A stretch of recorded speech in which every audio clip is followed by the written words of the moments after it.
નમસ્કાર દર્શક મિત્રો, હું છું રૂપલ લુણીચિયા. સંપૂર્ણ ન્યૂઝમાં આપનું સ્વાગત છે.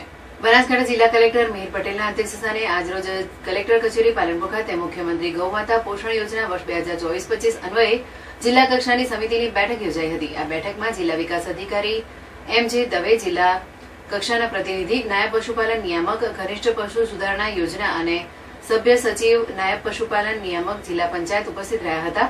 જેમાં જિલ્લા કક્ષાની સમિતિ દ્વારા પાત્રતા ધરાવતી સંસ્થાઓને ગૌમાતા પોષણ યોજના અંતર્ગત આવેલી અરજીઓને ધ્યાને લઈ સહાય માટે મંજૂરી આપવામાં આવેલ છે.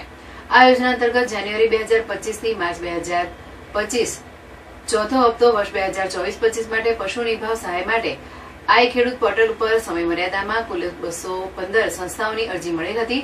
જે પૈકી જિલ્લા કક્ષાએથી સમિતિ દ્વારા દૈનિક પશુની સંખ્યા 1000 થી ઓછી ધરાવતી કુલ 188 સંસ્થાઓની અરજીઓને મંજૂર કરી ચુકવણા અર્થે ગૌસેવા અને ગૌચર વિકાસ બોર્ડ ગાંધીનગરનો મોકલી આપવામાં આવ્યો છે. અને અન્ય 19 સંસ્થાઓ દૈનિક પશુઓની સંખ્યા 1000 થી વધુ હોય જિલ્લા કક્ષાની સમિતિ દ્વારા રાજ્ય કક્ષાની સમિતિને નિર્ણય અર્થે ગૌસેવા અને ગૌચર વિકાસ બોર્ડ ગાંધીનગરને મોકલવામાં આવી છે.